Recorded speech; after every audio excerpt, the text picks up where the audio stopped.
हमसे रहा नहीं गया और हमने उनसे पूछा फिर सन्यासी के दर्शन का फल क्या है। और वो इतने वृद्ध महात्मा, एक बड़े महात्मा थे, बहुत बड़े संत भारत के। मैंने कहा फिर सन्यासी के दर्शन का फल क्या है, साधु के दर्शन का फल क्या है। तो कहने लगे महाराज आप आचार्य क्यों परीक्षा लेते हो हमारी। मैं भगवान मैं आचार्य की दृष्टि से नहीं कह रहा, मैं तो एक जिज्ञासा की दृष्टि से पूछ रहा हूं कि साधु के दर्शन का फल क्या है। तो उन्होंने कहा साधु नाम माने नारायण, नारायण का ही दर्शन है साधु का दर्शन। ये नारायण ही है चलते फिरते, नारायण हरि, ये हरि है साक्षात। तो पहला है मुमु मनुष्यत्वम, आप मनुष्य बने हो। दूसरी चीज और जगाइए मुमुक्षुत्वम। ये मुमुक्षु होना क्या है बताएं। मुमुक्षु होने का अर्थ है कि दुख को खदेड़ देते हैं, अब दुख नहीं रहने देंगे अपने जीवन में,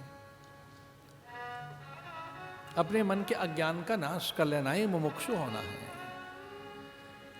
कि भैया ये इतना दुर्लभ नहीं है जितना दुर्लभ तीसरी बात बताई है, महापुरुष संशय।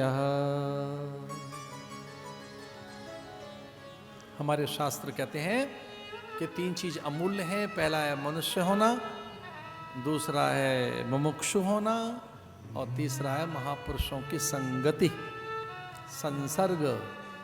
बहुत से लोग महात्माओं के आसपास रहते हैं, लेकिन उनके साथ कितना आत्मसात आप कर पाते हो, कितनी एकाग्रता, तदाकारता, कितनी तद्रुपता, कितनी तन्मयता, कितना आप उनके ज्ञान, वैराग्य, चिंतन, दर्शन, उनके आध्यात्मिक अनुभव का लाभ ले पाते हैं। ये तो प्रश्न का एक बिल्कुल अलग ही प्रश्न है। ये तो महापुरुष संशय। भक्ति खड़ी हो गई और उसने कहा कि अरे साधु ठहर। और बड़ी सुंदर बात कहती है फिर भक्ति, यथा भाग्यम भव भूरि भवतो दर्शनम तदा। अद्भुत बात। बहुधा तव वाक्येन दुख शांतिर भविष्यति यदा भाग्यम भवेद भूरि भवतो दर्शनम तदा। भक्ति खड़ी हो गई और नारद के आगे हाथ जोड़कर कहने लगी कि ऐसा तो तभी हो सकता है जब भगवान की आज्ञा हुई हो।